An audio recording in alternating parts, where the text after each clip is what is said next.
tanya jawab nanti mungkin sekitar 15 menit. Lalu nanti dilanjutkan oleh pembicara kedua yaitu Ibu Widya dengan sesi yang sama, presentasi sekitar 30 menit dan juga tanya jawab 15 menit.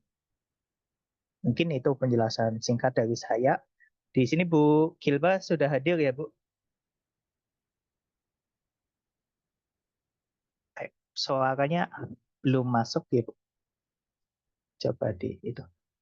Belum terdengar. Mikrofonnya sih udah on.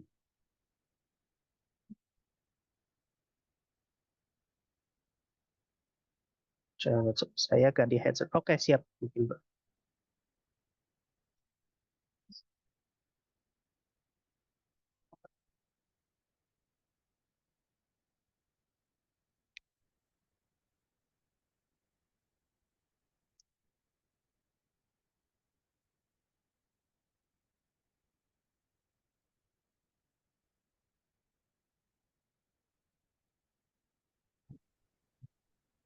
Suara saya masuk Mas kalau seperti ini. Udah masuk Bu Gilba. Oke, baik. Ya, sebentar. Oke, siap.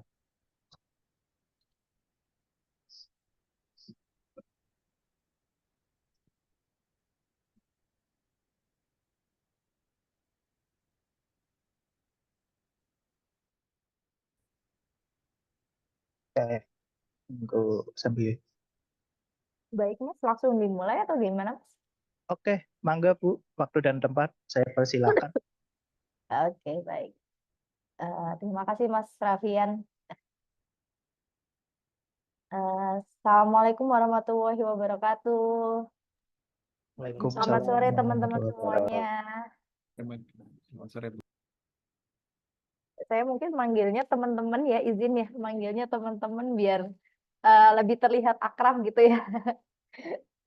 Jadi biar bisa saling apa ya, saling menyapa dan saling mengenal. Mungkin sebelumnya kan saya coba share screen dulu.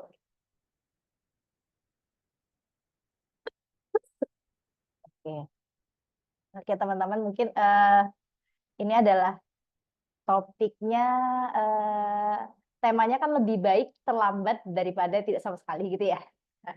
Mungkin ini semoga juga bukan kata terlambat ya, tapi di topik yang saya bawakan ini mungkin teman-teman sebenarnya sudah mengenal gitu. Tapi nanti saya coba bawakan gimana sih agile dalam sebuah praktek nyatanya gitu. Praktek nyatanya agile itu seperti apa gitu. Karena memang saya kebetulan dulu sebelum menjadi dosen di TUKJ juga sudah pernah as a software developer yang memang environment-nya agile dan scrum gitu. Jadi mungkin ini yang akan saya sharingkan kepada teman-teman MSI ya ini ya, teman-teman MSI gitu. Telkom University di Bandung gitu. Nah, sebelum saya masuk ke topik saya gitu. Mungkin tak kenal maka tak sayang ya gitu.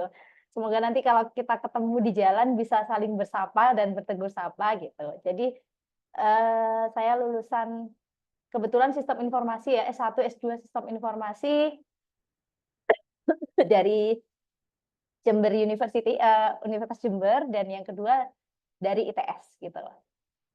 Saya lulus ITS di 2018.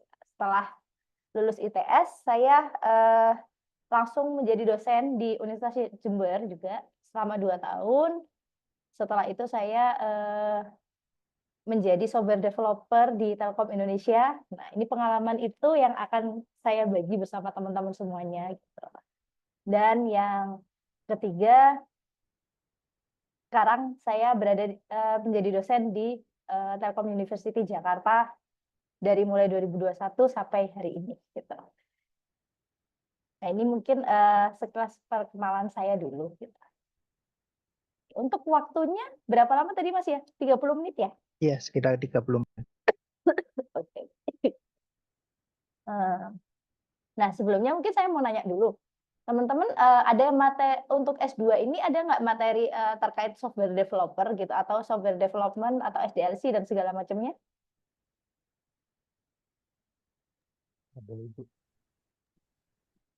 Halo, teman-teman? Ada, Bu. Ada ya? Oke, ada ya. Mungkin sudah tidak asing ya kalau ketika membicarakan tentang agile gitu kan. Karena agile ini suatu metodologi yang memang sekarang lagi ramai digaungkan ya, bahkan digaungkan oleh banyak perusahaan atau organisasi gitu. Jadi mungkin saya di sini juga nggak akan banyak bicara ya gitu. Slide saya juga nggak banyak gitu. Di mana agile itu sebuah pengembangan software yang kian populer nih. Nah, software ini, metode ini semakin banyak digunakan karena memang bisa membantu developer menciptakan software dengan lebih efisien dan sesuai kebutuhan konsumen. Nah, saya cerita dulu bahwa saya dulu di Telkom Indonesia as a software developer itu mereka kan sekarang sampai sekarang ya, bahkan mereka itu masih mengadakan transformasi digital ya hingga hari ini gitu. Di mana transformasi digital dari Telkom Indonesia itu menurut saya sih cukup radikal. Jadi di mana para account manager itu yang dulu tugasnya keliling ya gitu, keliling menawarkan produk dan segala macam. Sekarang itu semua pekerjaannya itu disimleskan untuk dijadikan sebuah aplikasi. Aplikasi yang ada di Telkom Indonesia itu yang membangun adalah kami dulu, salah satunya saya gitu. Dan saya berada di divisinya enterprise and wholesale. Jadi semua penjualan B2B Telkom itu ada di divisi saya. Saya adalah tim software developer di enterprise and wholesale development ya. Jadi saya yang berhubungan dengan AM, saya yang berhubungan dengan orang-orang yang ada di perusahaan-perusahaan yang lainnya yang memang membeli layanan Telkom secara bisnis to bisnis, itu berada di divisi saya. Kebayangkan teman-teman kalau misal kita mengembangkan sebuah produk, tapi ternyata kita tidak bisa efisien dan tidak bisa sesuai dengan kebutuhan customer gitu ya, atau konsumen. Nah, di mana makanya Telkom waktu itu menggunakan teknologi agile ini atau metodologi agile ini untuk agar aplikasinya itu dekat dengan konsumennya. Jadi konsumennya itu bahkan mengetahui perkembangannya, bahkan mengerti kebutuhannya,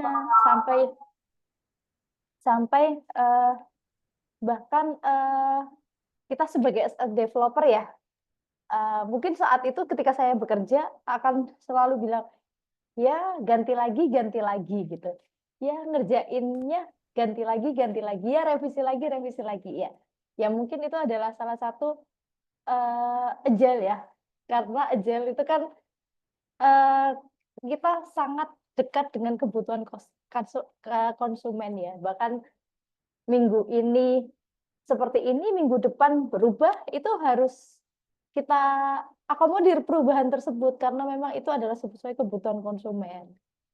Dan saat itu juga karena memang divisi saya waktu itu adalah divisi yang menangani B2B, business to business. Jadi semakin banyak lagi nih yang dikerjakan ya. Dan karena B2B itu kan sebagai nyawa perusahaan ya gitu. Jadi pembeliannya nggak mungkin sedikit gitu. Kalau B2C kan pembeliannya mungkin sedikit ya. Kalau B2B itu kan pembeliannya dalam jumlah yang wholesale ya, dengan jumlah yang besar. Makanya kita juga harus mengakomodir kebutuhan konsumen-konsumen yang memang mempunyai kebutuhan yang besar ke Telkom. Seperti itu. Itu agile dulu latar belakang agile. Teman-teman nanti kita kalau misal ada pertanyaan nanti silakan ditanyakan di sesi tanya jawab ya. Kita lebih ke banyak diskusi aja, nggak apa-apa. Gitu. Nah, ini tipe-tipe agile. Banyak ya tipe-tipe agile ya teman-teman ya. Ada Scrum, ada Learn, ada Kanban, ada XP, ada Safe. Gitu. Nah, yang saya gunakan di Telkom Indonesia waktu itu adalah Scrum methodology. Jadi kita menggunakan Scrum. Oke. Nah, ini adalah Agile Manifesto, teman-teman. Mungkin tidak perlu saya jelaskan mendetail ya. Kalau Agile Manifesto ini kan teorinya ya, gitu.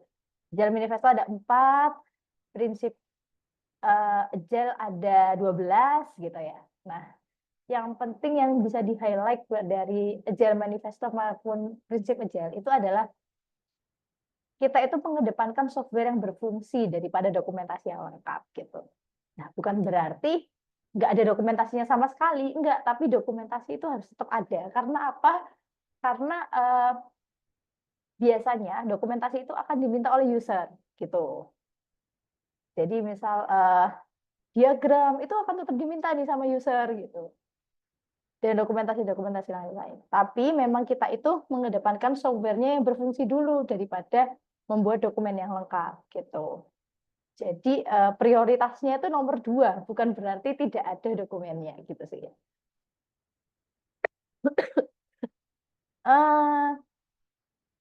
Lalu Agile Manifesto yang selanjutnya itu ada mengedepankan kerjasama dengan konsumen dibandingkan dengan negosiasi kontrak ya. Nah, ini juga kita itu kalau saya dulu kerja itu dibagi sebagai journey. Jadi kayak apa ya? Misal dalam satu aplikasi besar itu akan dibagi menjadi journey yang kecil-kecil. Misal aplikasinya itu adalah kalau saya tuh waktu itu di my career gitu ya. Saya my career. Ada journey-nya, salah satunya adalah payment. Jadi yang akan menangani semua pembayaran konsumen B2B Telkom Indonesia. Seperti itu. Ada journey juga yang namanya get support gitu. Di mana get support itu yang akan melaksanakan ketika memang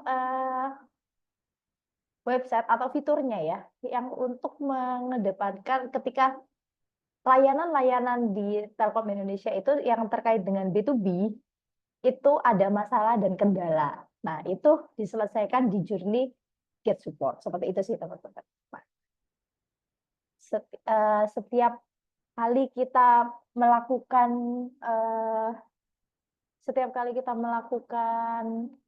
planning, review, dan segala macam itu selalu ada konsumen kita. Selalu ada stakeholder yang memang menyetujui pekerjaan kita atau tidak.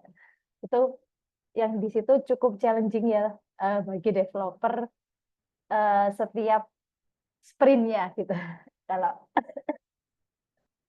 kalau sekarang kan kita menyebutnya sprint ya. Nah, ini adalah prinsip-prinsip agile. Mungkin teman-teman sudah ada ya di kuliah ya kalau prinsip-prinsip agile. Nah, ini kenapa sih saya pernah waktu itu nanya ke salah satu product owner saya gitu. Kenapa sih pakai Scrum gitu? Karena Scrum itu kalau dari ininya itu lebih hemat nih dari segi biayanya. Karena dia dari sprint itu masih bisa terukur dan sprintnya pendek gitu. Dan kita juga bisa memaksimalkan resource dengan sprint pendek gitu untuk resource sharing. Jadi itu juga akhirnya bisa membuat kita hemat biaya. Jadi satu orang itu bisa mengerjakan beberapa journey kayak gitu, teman-teman. Nah, selanjutnya hemat waktu karena apa? Karena sprint itu akan kita bagi menjadi waktu-waktu yang lebih singkat gitu. Lebih sedikit dalam waktu-waktu yang lebih sedikit di mohon maaf ya saya agak batuk. Dalam waktu yang lebih sedikit itu juga diharapkan dapat menyelesaikan backlog yang lebih banyak gitu. Nah, lalu selanjutnya bisa juga kita mudah mengukur produktivitas. Karena apa? Karena ketika dalam waktu yang singkat kita bisa mengerjakan apa. Nah, workload analisis dari manajemen proyek yang sudah kita kerjakan dalam aplikasi manajemen proyek itu terlihat gitu. Jadi satu orang loadnya berapa itu terlihat sekali di aplikasinya. Biasanya kita pakainya Jira atau Trello ya teman-teman ya. Kalau waktu saya kerja itu pakai Jira atau Trello. Nah itu di situ tuh sudah terlihat produktivitas kita kerja itu berapa atau load kita kerja itu berapa gitu.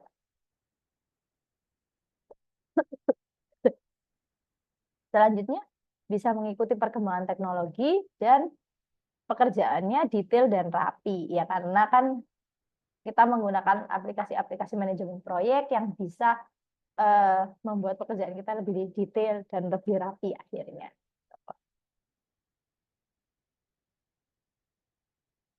Nah ini juga nggak kalah penting teman-teman, ternyata Scrum itu punya pilar dan punya value gitu.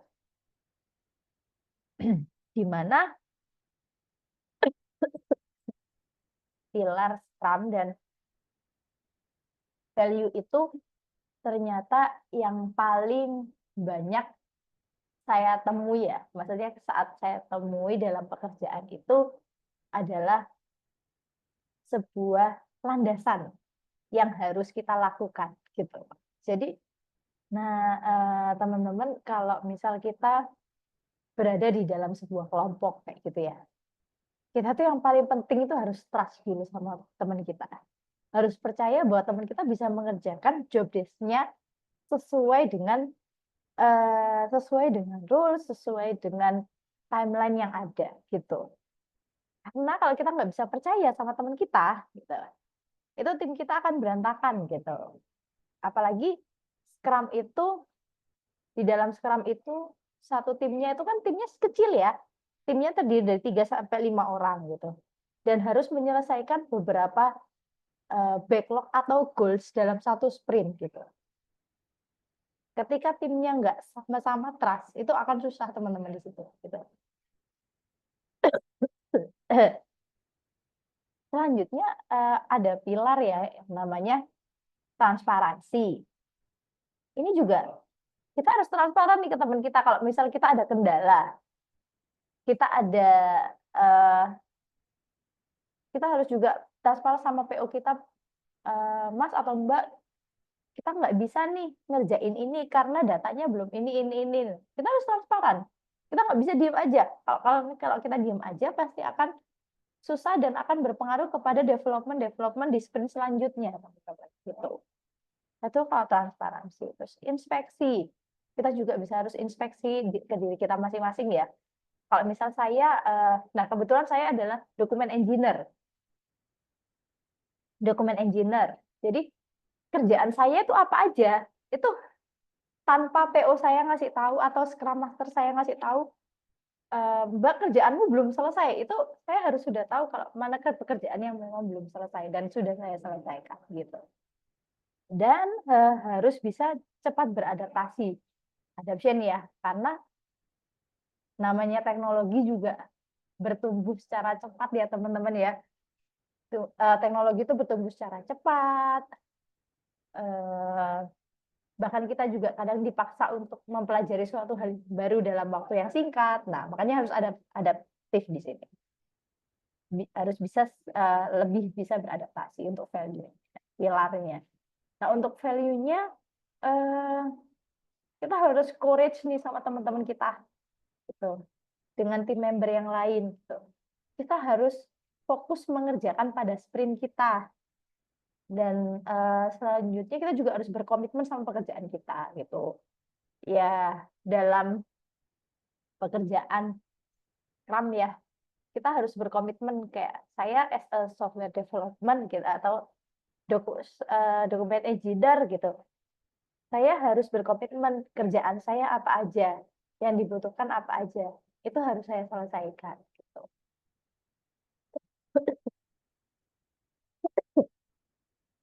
Nah, kita juga harus bisa respect sama teman kita gitu. Dan kita juga harus bisa terbuka menceritakan apa yang terjadi kalau memang itu akan menjadi kendala dalam tim. Karena sekali lagi ya bahwa kalau Scrum itu saya dulu timnya cuma 5 orang. Jadi PO-nya 1, PO 1, Scrum Master 1, lalu back end 1, front end 1, dokumen engineer 1. Kita cuma 5 orang. Kalau kita tidak saling terbuka untuk menyelesaikan pekerjaan kita gitu, ya kita akan susah nih teman-teman akan ini. Jadi di sini Scrum itu nggak cuma dibutuhkan skill, tapi juga dibutuhkan skill hard skill ya, tapi kita juga dibutuhkan soft skill yang cukup kuat di sini. Nah, ini Scrum Teams-nya ya. Banyaknya developer di sini biasanya akan berpengaruh kepada besarnya produk. Nah, karena di produk saya yang lama itu sudah dibagi menjadi beberapa journey kecil, makanya dalam satu tim developernya itu cuma 3. Ada ada 4 ding, maaf ada QA satunya. Ada front end, back end, QA 1 dan ada dokumen engineer 1. Ada 4 orang. Berarti satu tim hanya 6 orang seperti itu. Dan harus mengerjakan cukup banyak backlog dan fitur yang harus kita rilis setiap bulannya gitu. Nah, ini merupakan apa ya? Aktivitas dan artefak dari Scrum. Jadi kalau Scrum itu teman-teman yang paling pertama itu ada ketika sebelum memulai sprint atau memulai iterasi gitu ya. Kalau bahasa SDLC itu kan biasanya kita bilangnya iterasi ya gitu. Itu kita akan ada event yang namanya grooming dulu gitu. Yang di awal ini ada grooming ya, teman-teman ya. Nah, grooming ini tuh kita akan membahas bahwa sebenarnya tim kita yang kecil ini bisa menyelesaikan backlog sebanyak apa sih gitu. Backlog itu mudahnya adalah sebuah task list pekerjaan gitu. Atau fitur yang mau kita perbaiki atau fitur yang akan kita rilis. Nah, itu juga bisa dijadikan backlog. Nah, dalam satu sprint ke depan, itu biasanya kita bisa di fase grooming. Biasanya di sini PO akan sudah punya list use case-nya. Saya dalam 1 tahun itu sudah punya use case misal 12 gitu. Di mana satu use case itu harus dikerjakan dalam waktu 1 bulan. Dan 1 bulan itu juga harus rilis satu use case tersebut. Nah, itu yang akan kita bahas biasanya di grooming, teman-teman. Di fase grooming. Setelah itu kita setelah biasanya kita akan sedikit menyepakati gitu. Kita akan lakukan sprint planning. Nah, di sini di sprint planning itu kita adakan rapat kayak gitu. Di mana rapat itu akan selalu memerlukan waktu yang cukup panjang ya menurut saya. Bisa 5-6 jam gitu dalam satu sprint planningnya gitu. Tapi biasanya minimal sih 4 jam gitu ya. Di mana planningnya itu biasanya kita akan memplanningkan dalam waktu sprint. Jadi mulai waktu sprintnya misal 2 minggu, 3 minggu, atau 1 bulan gitu. Kita ngerjain apa aja gitu. Itu di sprint planning. Lalu ketika sprint planning itu kita selesai, nah kita tuh akan biasanya kita bilang start sprint ya. Start sprint itu berarti intinya start pekerjaan gitu. Yang harus kita selesaikan dalam waktu 2 minggu. Biasanya ada yang satu sprint itu ada 2 minggu, ada 3 minggu, atau ada 1 bulan gitu. Selama 2 minggu itu apakah nggak usah dikontrol atau kita nggak usah, ya udah kita ngerjain sebisanya kita aja, enggak. Nah, Scrum itu kayak gini teman-teman, agak ini ya, terbukanya sangat terbuka ya, sangat openness di sini komunikasinya gitu. Bahkan saya waktu itu secara WFH ya gitu. Setiap hari itu akan ada yang namanya daily Scrum. Kita akan ngobrol bareng teman-teman kita, kerjaan saya udah sampai mana, kerjaan teman saya udah sampai mana, kerjaan si X sampai mana, si Y sampai mana. Nah, itu kita diskusikan di daily Scrum. Nah, di situ di daily Scrum juga ada product owner, ada Scrum Master, dan bahkan kadang-kadang ada stakeholder-nya. Bahkan kadang-kadang stakeholder-nya juga akan boleh dilihat kan nggak fitur yang ini sudah di-coding sampai kapan? Nah, kayak gitu. Nah, itu udah membuat kita deg-degan ya. Nah, karena kalau kita biasanya menunjukkan, biasanya mereka akan mengeluarkan revisi-revisi yang lain gitu. Nah, itu di daily scrum itu sampai sebelum tutup sprint review, bahkan kadang kita juga masih disuruh revisi oleh stakeholder, itu sudah hal yang biasa gitu. Bahkan sangat biasa gitu ya. Kalau kita menggunakan metodologi Scrum gitu. Jadi daily Scrum itu dilakukan setiap hari sesuai dengan kesepakatan tim. Misal biasanya Scrum Scrum Master-nya itu akan yang lead, lalu akan bilang dalam sprint ini kita mau daily Scrum jam berapa nih gitu. Mungkin ada teman-teman yang Kak, aku jangan pagi-pagi dong, di atas jam 10 ya karena aku bukan morning person gitu, contohnya gitu ya. Jadi bisa daily scrum-nya itu kita diskusikan nih mau jamnya jam berapa gitu. Bisa pagi, bisa siang gitu. Biasanya sih maksimal di siang ya. Bisa pagi, bisa siang gitu. Tapi memang bahkan ada di salah satu tim saya dulu yang dia hidupnya seperti kelelawar ya. Jadi kalau malam dia ngoding dan kerja gitu, kalau pagi dia tidur gitu.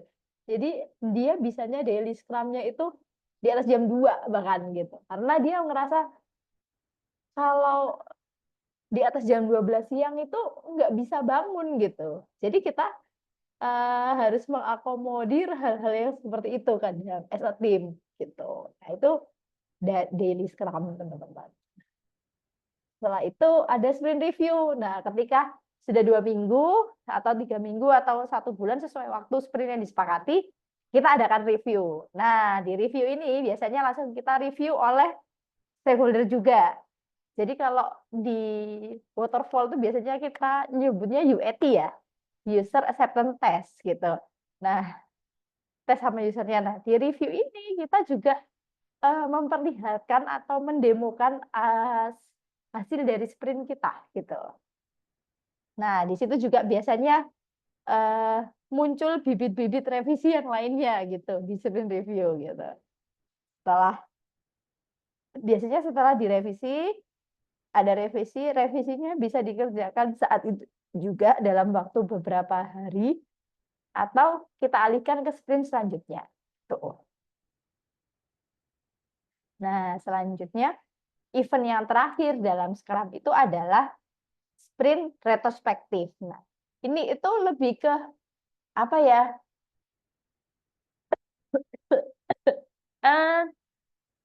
Mengaca atau menilai diri kita dan tim kita. Jadi, misal kalau kita kuliah itu kan dalam berkelompok itu kita tidak mempunyai ajang atau waktu untuk mengutarakan pendapat terkait teman kita gitu ya. Kalau kita dalam berkuliah dan dalam berkelompok. Nah, ketika sprint retrospektif itu kita bisa mengutarakan misal si A kurang ini, si B kurang ini, si C bangunnya siang melulu, nggak pernah ikut daily scrum dan segala macam, itu bisa kita ungkapkan dan bisa kita solusikan bersama-sama di sprint retrospektif. Jadi harapannya ya tidak ada baper di sini gitu, karena kita saling membuat keputusan untuk tim kita bekerja secara lebih efektif lagi di sprint selanjutnya, seperti itu. Ini sih, Punten Bu Gilba, ya. Oke, sisa baik. 5 menit. Oke, baik, siap. Siap. Terima kasih. Nah, itu adalah sprint retrospektif, teman-teman. Nah, ini kalau misal saya ditanya aplikasi yang digunakan nih apa aja gitu. Saya pakai Jira atau Trello. Mungkin teman-teman udah tahu ya di manajemen proyek ada Jira, Trello gitu. Ada Swagger di sini API, terus ada Figma, ada Postman, ada Confluence. Nah,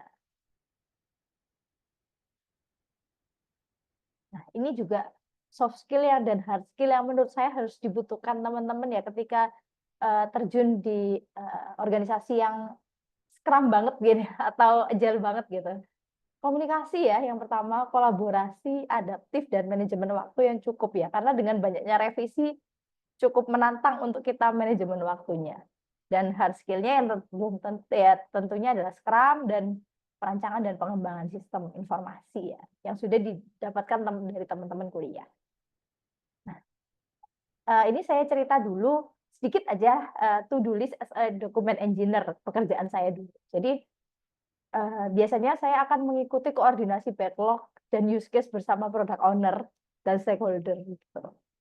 Setelah itu saya membuat product requirement development. Bahasa dokumennya tuh mirip dengan software requirement specification sih, SRS gitu ya. Setelah itu saya merancang mockup API dengan Swagger dan Postman yang itu nanti akan saya sepakati bersama dengan back-end developer gitu. Setelah itu membuat activity diagram, sequence, dan yang ini mohon maaf ini ya agak typo. Jadi yang terakhir biasanya saya membuat user guide dan sampai di sosialisasi user biasanya saya dilibatkan. Ini pekerjaan saya. Nah ini contoh-contoh pekerjaannya ya teman-teman. Kalau mungkin sudah pernah API ya, Application Programming Interface gitu. Ini saya menyusun datanya apa aja. Dan nanti ini yang akan dibuat oleh back-end. Jadi saya tetap ada ngodingnya tipis-tipis gitulah gitu di Swagger dan di Postman untuk data-data yang akan digunakan oleh back-end. Sama yang terakhir ya karena itu sama satunya biasanya saya bikin diagram-diagram activity, sequence gitu untuk dilampirkan di dokumen development ya. Dan biasanya ada user guide gitu. Oke, mungkin cukup sekian dari saya gitu. Teman-teman ada harapannya ada yang bisa didiskusikan. Oke, mungkin bisa bertanya, tapi sebelumnya saya juga ingin jadi mungkin saya bertanya dulu Bu Gilba, karena saya kan pernah di ini juga apa ya di proyek juga mungkin seputar Telkom ya, kita kan mungkin semuanya di Scrum ya, Agile Scrum ya. Cuma karena pas itu konteksnya mungkin saya dapat proyek salah satu klien, itu tuh saya mendapatkan sedikit problem ya, mungkin mengenai penerapan Scrum, yaitu adalah jadi pola untuk cyclingnya itu mereka ganti dengan revisi tanpa batas gitu. Ini yang saya agak ituin sih mungkin menurut pandangan Bu Hilba, jadinya saya mikir sebenarnya waterfall bukan framework yang ketinggalan juga gitu. Maksudnya semua juga akan bagus jika ditempatkan konteksnya. Pas itu saya juga mikir mungkin kalau pakai waterfall jadinya nggak bakal ada revisi kayak gitu karena kita udah fixin di awal kan. Jadi masuknya nanti tahap 2 bukan ke itu.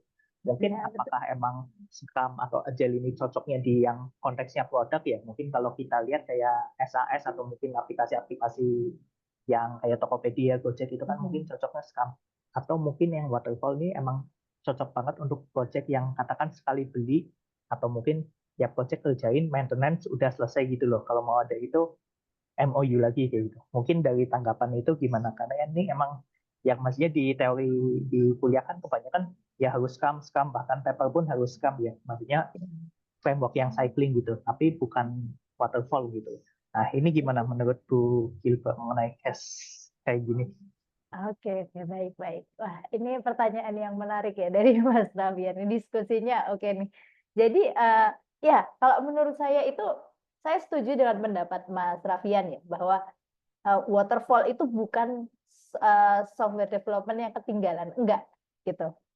Karena semuanya memang akan baik dan bisa berjalan baik kalau ditempatkan di suatu tempat yang baik gitu ya, yang cocok lah ya intinya. Jadi kalau memang ya kayak ikan kalau air tawar ditaruh di air laut dia akan mati gitu kan ya. Jadi harus memang di environment yang memang baik gitu dan memang cocok dengan dia. Dan secara saya sih nggak setuju ya kalau semuanya harus Scrum gitu. Nggak. Kalau saya tidak setuju karena menurut saya yaitu tidak semua aplikasi itu bisa di-Scrum-kan gitu. Dan Scrum itu memang cocok untuk aplikasi yang memang dia kontinuitasnya itu tinggi gitu. Jadi dia yang memang dibangun dari aplikasi kecil lalu berkembang. Itu biayanya, dari segi biayanya, waktunya, hematnya, itu akan efisiensi produknya itu akan lebih cocok menggunakan Scrum gitu. Karena kalau ketika kita menggunakan waterfall, pasti akan lebih lama planning-nya nih daripada executing programnya gitu sih Mas ya. Jadi hal itu ya. Nah, tapi saya memang nggak setuju kalau semua harus Scrum gitu. Karena kalau memang proyeknya itu sekali jadi rilis, ya ngapain harus pakai Scrum gitu. Karena apa ya, akan effort Mas gitu, effort karena revisi-revisinya seperti itu dan menyamakan ekspektasi user dan kita as a developer itu juga susah gitu loh Mas di situ. Nah, kalau saya sih itu. Jadi selama software itu memang sekali rilis, biasanya kan software pemerintah ya kayak gitu ya. Software pemerintah yang sekali rilis dan nanti ada versi 2, versi 3, versi 4, versi 5, kita cukup menggunakan waterfall aja gitu. Tapi kalau memang software itu dibangun dari kecil berkembang dengan kontinuitas yang tinggi seperti SAS dan Tokopedia, Gojek. Nah, itu menurut saya cocok menggunakan Scrum gitu atau Agile ya. Karena tuntutan usernya dan tuntutan bisnisnya lebih tinggi daripada software di pemerintahan. Contohnya seperti itu. Itu kalau dari saya, Mas. Ada yang mau didiskusikan lagi nggak? Oke, cukup sih Bu. Udah Iya. cukup menjawab. Berarti emang tervalidasi ya sebagai orang proyek, kayaknya emang malah malah jadi gimmick untuk revisi terus gitu. Iya, betul. Ya harus Mungkin sabar-sabar lah pokoknya kalau sama user Scrum tuh. iya benar. Iya. Oke, mungkin saya coba pilihin ya yang Iya, menarik pertanyaannya iya. di kolom chat. Ini ada dari Rofi, ini cukup menarik. Mohon Ibu izin bertanya bagaimana cara kita mengelola Scrum Master, kita sebagai Scrum Master mengelola tim Agile yang terdiri dari anggota dengan latar belakang dan pengalaman minim. Tantangan apa yang mungkin muncul dan bagaimana kita bisa membangun tim yang solid dan kolaboratif. Mungkin ini lebih konteksnya misalnya baru fresh graduate ya, atau mungkin Hmm. pengalaman di software developer-nya kurang kayak gitu. Nah, itu gimana Oke. dari Google, Pak? Nah, kebetulan saya dulu juga dari dosen terus jadi software developer ya gitu. Jadi mungkin pengalaman saya jadi software developer juga sangat minim gitu. Tapi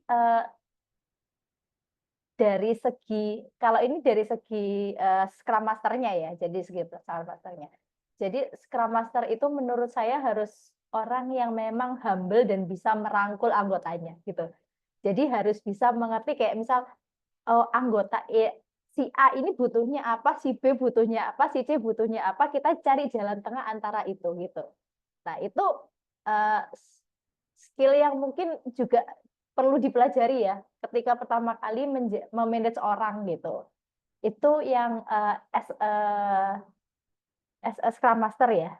Tapi dari segi perusahaan dulu juga ketika kita baru fresh graduate dengan pertama kali kita kerja di environment Scrum, dari segi perusahaan itu dulu juga saya dikasih teman tandem untuk saya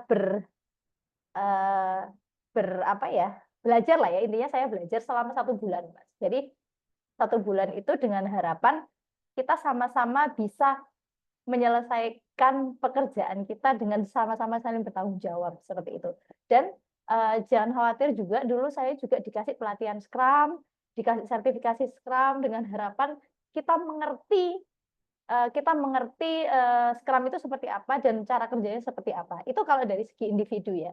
Tapi kalau dari segi Scrum Master, memang kalau Scrum Master itu benar-benar harus bisa merangkul anggota timnya. Sampai di posisi yang kayak timnya sakit itu gimana pekerjaannya harus bisa tetap selesai, tapi timnya sakit kayak gitu.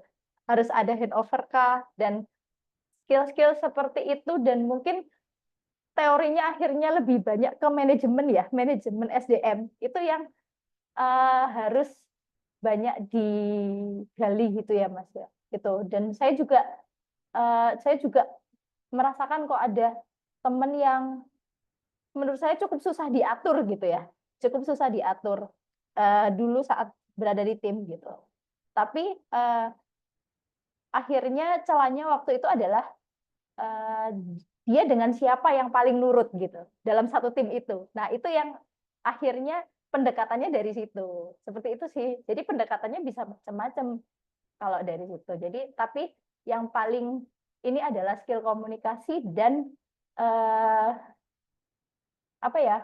Membuat temennya itu jadi nyaman berada di tim tersebut. Itu sih kayak tugas pertama dari Scrum Master ya yang bisa di ini. Oke.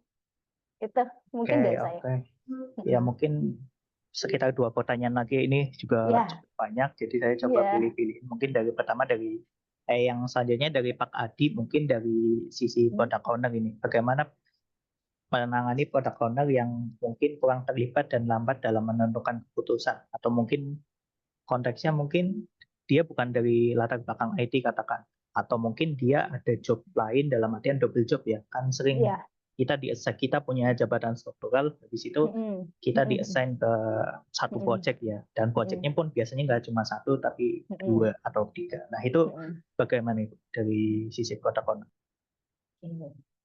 Baik. Baik. Dari sisi product owner ya.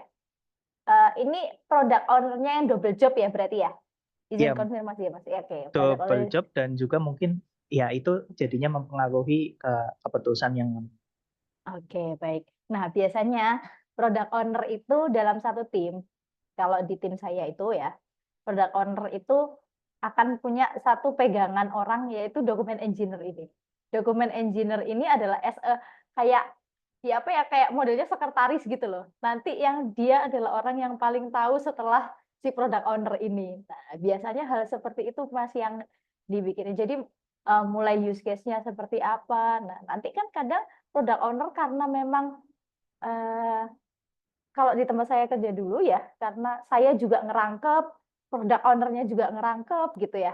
Jadi double job semua, rata-rata kita memang paralel gitu.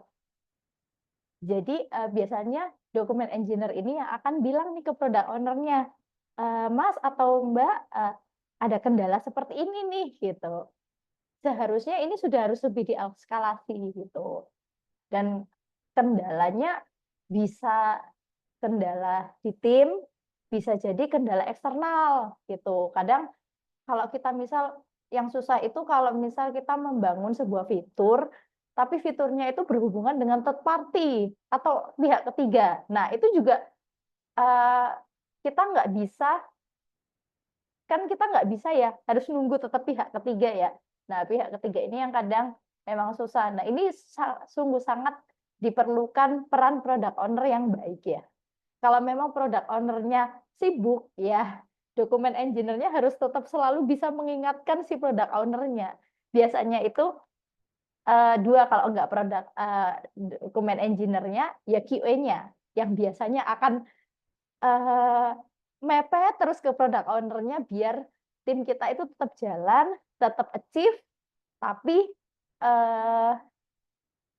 product owner-nya juga bisa terlibat lebih banyak gitu. Karena memang beberapa decision itu harusnya ada di product owner gitu. Nanti yang product owner yang akan meneruskan ke atasannya lagi gitu. Seperti itu sih Mas. Biasanya kalau di tim kita ya memang harus ada apa ya, layer kedua yang bisa membackup si product owner ini. Gitu. Oke. Mungkin lanjut sih bisa sekitar 1 atau 2 lagi. Iya. Ini ya yang cukup menarik juga biasanya di tim itu biasanya kan ada rempong nih, misal ada tim yang resign, aneh ya tadi. Nah, di Nah, ini.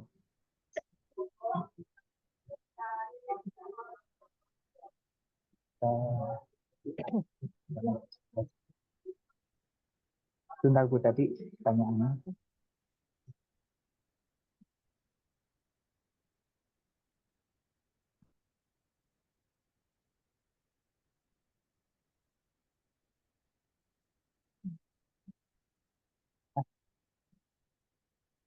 Tadi saya itu lihat yang apa ya? Jadi kayak misalnya ada nih tim yang misalnya kita udah punya tim yang cukup solid nih karena mungkin latar belakang mungkin dia butuh uang dan dapat offering yang lebih besar, jadi dia resign gitu. Iya. Nah, ketika resign kan kita mungkin rekrut atau mungkin ada satu orang lagi masuk dan satu orang itu nggak belum langsung match atau mungkin latar belakang tentang pemahaman Scrum-nya itu nggak sekuat yang sebelumnya resign. Nah, Iya, itu betul. tuh cara handle atau biar nge-floppy-nya itu gimana sih? Kalau dari sisi tim ya, pengelolaan tim. Dari segi, nah itu juga kembali lagi ke peran Scrum Master ya.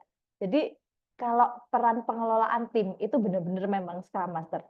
Jadi kalau saya dulu ngerasanya itu timnya itu bisa jalan. Timnya itu punya tingkat kedewasaan yang tinggi ya. Maksudnya sudah jalan-jalan aja gitu ya.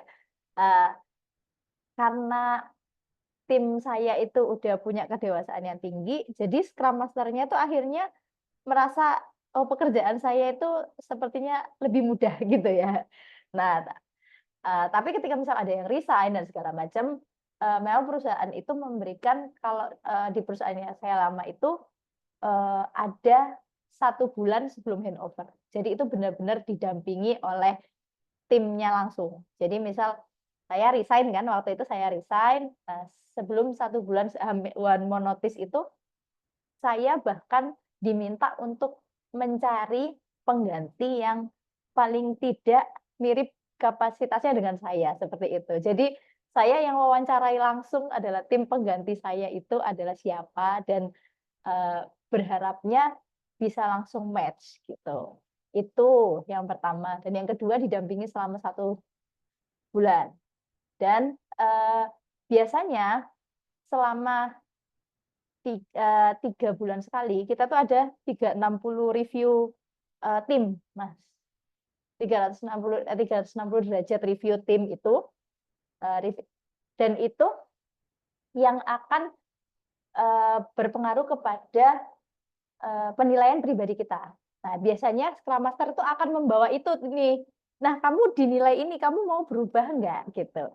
Karena kan nanti akan berhubungan dengan kontrak dan segala macam ya. Jadi ancamannya sudah seperti itu kalau bekerja kayaknya. Jadi langsung Scrum Master-nya kayak ini penilaiannya seperti ini gitu. Bagaimana kamu masih mau berusaha atau enggak? Kayak gitu sih. Tapi biasanya memang diberikan waktu dan kesempatan untuk berusaha. Gitu. Memang peran Scrum Master dalam memanage tim itu sangat besar menurut saya. Kalau Scrum Master-nya ngerasa tim saya udah dewasa gitu. Kalau kayak tim saya udah mature nih, gitu. Jadi dia ngerasa nggak pernah punya masalah besar gitu dalam ketika timnya sudah mature gitu. Oke, siap Bu Gilbert. Ini pertanyaannya berjibun ya. Kayaknya kita harus Iya. membuat jilid 2 ini kalau Harus ada sesi cerita. lain sepertinya ini. Iya, khusus untuk diskusi. Soalnya banyak banget dan yang terbaca cuma berapa. Dan emang sesinya udah selesai ya untuk kita. Terima Iya, kasih sebelumnya Bu Gilbert atas presentasinya yang based by iya, industri ya. Cukup memberi insight untuk kita apalagi mengenai framework dari Agile itu sendiri, tadi dijelaskan Scrum dan penerapannya di Telkom, di beberapa produk Telkom. Dan mungkin begitu Bu Gilbert, terima kasih atas sesinya. iya. Mohon maaf jika ada kesalahan dari kami dan tim teman-teman. Mungkin bisa mangga itu dilanjutkan ke sisi lainnya. Terima kasih Mas Raffian dan Oke. teman-teman semua dan Bapak Ibu dari MSI mungkin gitu. Terima kasih atas kesempatannya. Semoga kita bisa bertemu di lain kesempatan dan ngobrol di lain kesempatan. Siap. Assalamualaikum warahmatullahi wabarakatuh. Ya, Bu Kilba. Waalaikumsalam warahmatullahi wabarakatuh. Selamat sore. Selamat sore. Oke, dari sesi pertama sudah selesai ya. Bu Kilba tadi memberi insight mengenai penerapan agile di industri. Kita lanjut ke sesi kedua yang akan dibawakan oleh Bu Widya Febriani yang merupakan dosen Telkom University juga dan alumni MSI juga kebetulan ini alumni MSI senior. Nah, mungkin waktu dan tempat bisa langsung dipersilakan Bu Widya untuk membahas mengenai business process in information system. Waktu presentasinya sekitar 30 menit, nanti dilanjutkan sama pertanyaan. Mungkin mau kasih dikit juga, nanti absen diletakkan di kolom chat ya. Nah, itu. Nah, mungkin mangga Bu Widya bisa langsung dimulai untuk sesi presentasi kali ini. Oke, sebelumnya terima kasih ya Mas Raffian atas kesempatan yang diberikan dan terima kasih juga di sini mungkin dari Bapak Ibu MSI gitu ya memberikan kesempatan ke saya gitu ya untuk memberikan materi hari ini. Begitu, salam kenal juga Bu Gilba. Sebelumnya Bu, mohon izin saya share screen dulu ya untuk materi kita hari ini gitu ya. Mungkin saya akan lebih ke sharing ke teman-teman gitu ya. Mungkin manggilnya teman-teman ya karena mungkin saya juga memang angkatan pertama MSI gitu ya. Jadi mungkin masih gak jauh beda gitu. Saya panggilnya teman-teman aja biar lebih deket gitu ya sama teman-teman semua. Dari suara saya jelas kan ya? Sangat sangat jelas Bu. Oke, sangat jelas. Oke, baik. Baik, sebelumnya kita akan belajar terkait dengan bisnis proses di sistem informasi spesifiknya gitu ya. Kita akan mempelajari terkait dengan bagaimana sih kita meningkatkan efisiensi dan juga proses otomasi, proses bisnis gitu ya, dengan menggunakan sistem informasi tentunya di sini gitu ya. Sebelum kita ke materi, kira-kira menurut teman-teman itu apa sih proses bisnis itu? Mungkin bisa ditulis di kolom chat ya. Kira-kira probis itu apa sih gitu? Saya pengen dengar sih. Kalau ketika kita begitu dengar gitu ya, terkait dengan proses bisnis, apa sih yang di pikiran teman-teman gitu ya? Atau teman-teman tuh mendefinisikan probis itu apa sih? Mungkin bisa ditulis di kolom chat. Teman-teman mungkin di sini ada Raffian, Adela gitu ya. Mungkin ada Anggraito gitu. Ada Dara dan banyak teman-teman yang lain juga mungkin yang nggak bisa saya sebut satu-satu. Kayaknya ada Bu Ika juga, Bu Ika. Mungkin apa sih yang dipikirkan gitu ya ketika pertama kali mendengar proses bisnis gitu? Apa sih? Saya pengen tahu nih menurut pendapat teman-teman. Kira-kira apa sih proses bisnis gitu? Mungkin ditulis dulu ya, baru kita lanjut lagi nih. Oke, baik. Mungkin saya sedikit bacakan ya kalau kata Bu Ika gitu ya. Ke alur bisnis yang dijalankan sebuah instansi. Oke. Dari Pak Sony, proses bisnis adalah rangkaian yang diambil oleh sebuah organisasi untuk mencapai tujuan tertentu, membuat produk, memberikan layanan. Betul. Kata Bu Kilba juga aktivitas gitu. Kemudian Raffian, berjalannya aliran suatu bisnis gitu ya. Rofi, serangkaian aktivitas yang dilakukan oleh sekelompok orang. Oke, baik. Dari Pak Adi, proses yang di dalam perusahaan. Kemudian dari Kak Rizky, serangkaian proses yang terorganisir. Oke, kemudian ada hikmah dijalani. Kemudian ada aktivitas kelompok mencapai tujuan. Oke, baik. Terima kasih teman-teman semua ya sudah memberikan penjelasannya terkait apa yang dimengerti dengan proses bisnis. Oke, kita bisa langsung wait. Next. Jadi betul ya, tadi sudah disampaikan oleh teman-teman, proses bisnis itu merupakan satu rangkaian aktivitas ataupun task ataupun tugas tertentu yang biasanya dilakukan untuk mencari atau mencapai suatu tujuan gitu ya di dalam organisasi di mana suatu proses bisnis ini gitu ya untuk berperan mempercepat atau bagaimana kita mungkin di dalam prosesnya tersebut mengotomasi sesuatu gitu ya. Katakanlah mungkin selama ini kita tahu proses penerimaan mahasiswa baru gitu ya. Dari dulu mungkin waktu zaman-zaman kita SD, zaman-zaman mungkin kita masih masuk SMP itu, semua proses-prosesnya itu menggunakan kertas, misalnya baik kertas, gitu ya, paper base gitu. Kemudian mungkin kalau sekarang sudah menggunakan aplikasi, mungkin teman-teman kemarin mendaftar di Teliu gitu ya, pasti beberapa pakai menggunakan mungkin yang ada dari pendaftarannya gitu ya, sudah menggunakan online, kemudian ketika teman-teman diterima menjadi mahasiswa menggunakan aplikasi yang digunakan seperti Igracia, sistemnya gitu ya, LMS dan lain sebagainya. Pasti akan ada perubahan-perubahan yang di sini menjadi satu signifikan gitu ya, mulai dari yang tadi misalnya dari manual, kemudian menjadi digital, atau yang mungkin tadinya prosesnya itu misalnya dari basic gitu ya, sekarang semua sudah diotomasi gitu ya. Jadi perhitungannya juga mungkin bisa menggunakan suatu sistem gitu ya. Jadi itu akan memudahkan kita dalam mengelola, memudahkan kita untuk mencapai tujuan.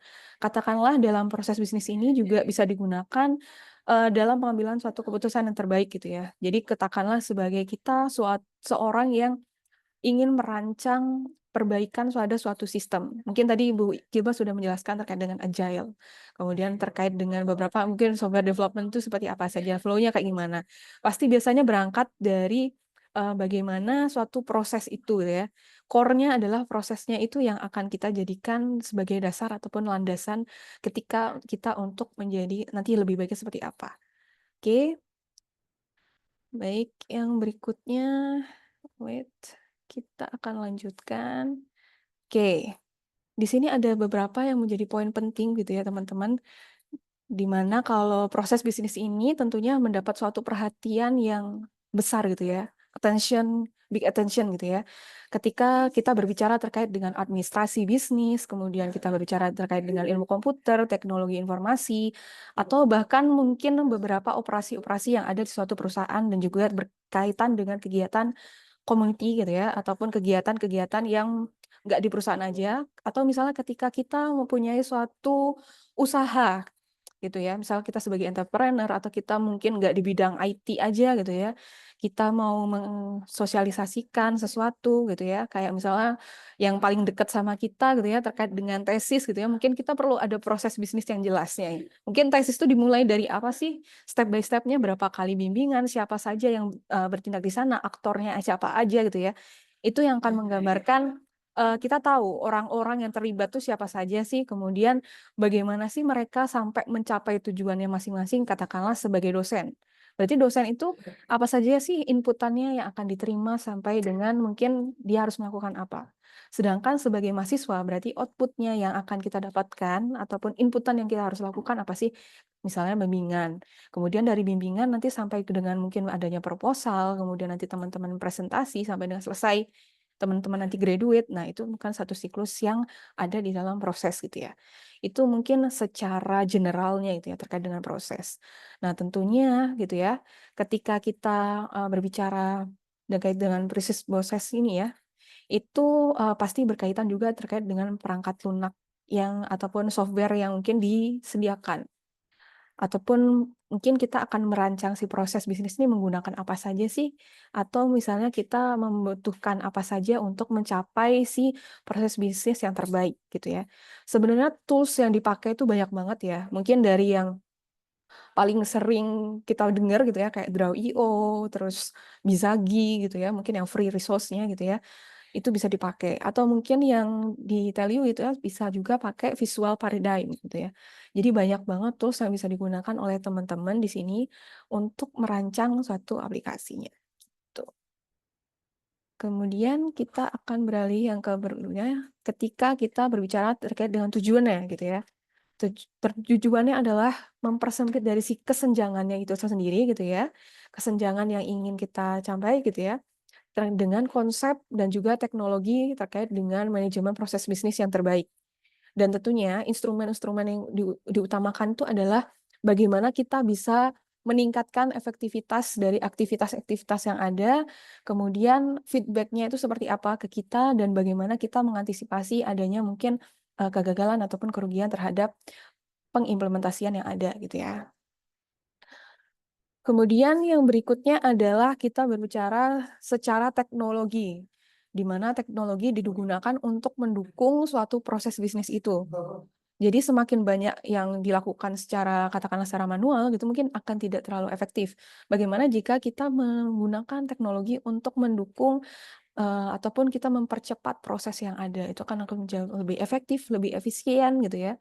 Dan mungkin akan memudahkan kita juga dalam berkolaborasi, membuat suatu ekosistem yang terbaik gitu ya, atau membuat rumusan-rumusan yang terbaik untuk mencapai tujuan bisnis kita. Karena kan katakanlah ketika kita berbicara terkait dengan sistem arsitektur and governance gitu ya, berarti kita berbicara terkait dengan sistem sendiri gitu ya, arsitekturnya seperti apa sampai dengan governance atau alignment-nya dengan bisnis yang ada di prosesnya itu. Jadi kita harus memastikan gitu ya, kita tahu setting goals-nya itu apa, tujuan yang ingin kita capai seperti apa, kemudian activity-activity pecahannya itu kita harus tahu juga detailnya seperti apa. Katakanlah ketika kita mau melakukan audit gitu ya, atau misalnya kita mempunyai suatu perusahaan, pasti kita berangkatnya dari proses yang ada kan, core prosesnya, proses inti kalian tuh apa sih? Bayangkan ketika kita mungkin tidak punya gambaran terhadap proses bisnis yang kita miliki. Mungkin kita akan kesulitan mengidentifikasi pertama, siapa saja sih orang-orang yang terlibat, kemudian activity-nya apa saja, output yang ingin dihasilkan dari masing-masing aktivitasnya tuh apa aja sih, kemudian bagaimana cara kita melakukan kontrol ataupun melakukan setting the rules-nya itu seperti apa. Atau bahkan mungkin bagaimana kita bisa mencapai goals kita gitu ya, kalau kita sendiri tidak punya target gitu ya, atau biasanya kita kenal juga dengan proses KPI gitu ya, untuk individu. Nah, untuk memastikan hal tersebut gitu ya, setidaknya ada 6 hal yang perlu kita pertimbangkan gitu ya teman-teman dalam menyusun suatu proses bisnis. Di mana yang pertama adalah inputan. Inputan tuh bisa dari manapun ya.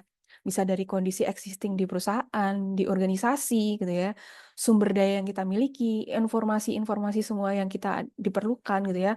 Mulai dari mungkin alur flow-nya tuh kayak gimana, kemudian kita tahu juga yang kedua itu terkait dengan aktivitasnya tuh alurnya dari mana, apakah dia paralel, apakah dia serial, atau kemudian alurnya tuh apakah memerlukan approval atau enggak sih?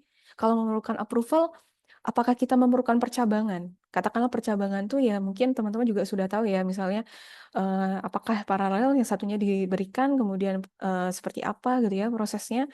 Dan kemudian kita berbicara setelah kita tahu prosesnya, kita tahu alurnya, kita berbicara terkait dengan output-nya. Hasil yang dihasilkan itu seperti apa? Apakah si hasil ini akan mendapatkan atau meningkatkan value bagi customer, bagi konsumennya, bagi organisasi, atau bagi siapa? Jadi kita harus tahu nih si output-nya pada siapa. Kemudian kita tahu juga aktornya ya, karena kalau misalnya kita berbicara soal Bizagi gitu ya, kita pasti yang pertama akan berbicara terkait dengan pembagiannya. Pembagian dari timnya, siapa saja yang berwenang, kemudian secara sistemnya gitu ya, ataupun masing-masing aktor personal ataupun perorangan itu tugasnya sebagai apa sih gitu ya. Kemudian kita berbicara soal teknologi yang digunakan. Apakah kita mengirimkan misalnya notifikasi via email ataukah via misalnya Igrasiasnya gitu ya misalnya atau mungkin seperti apa. Kemudian kita juga perlu membentuk kontrol dan juga rules di mana ketika mungkin di suatu proses itu tidak berjalan dengan baik, pasti kita misalnya di Bisa Gitu kan kita bisa setting ya untuk time waktunya gitu ya. Jadi ketika kita melakukan setting waktu, kemudian waktu itu lebih gitu ya, apa konsekuensi yang terjadi? Misalnya layanan berarti kita harus memberikan feedback ke perorangan atau feedback ke customer gitu ya, bahwa misalnya layanan yang kita berikan sudah melewati waktu tertentu. Misalnya contohnya seperti ini, ketika kita melakukan pembelian di e-commerce gitu ya mungkin ya, misalnya estimasinya waktunya 3 hari. Tetapi karena kita sudah setting rules di situ gitu ya, ternyata barang itu belum sampai dalam waktu 3 hari, misalnya dia masih di proses shipping gitu ya, atau lain sebagainya, berarti nanti akan memberikan kompensasi atau mungkin kita dapat juga notifikasi yang terbaiknya itu seperti apa.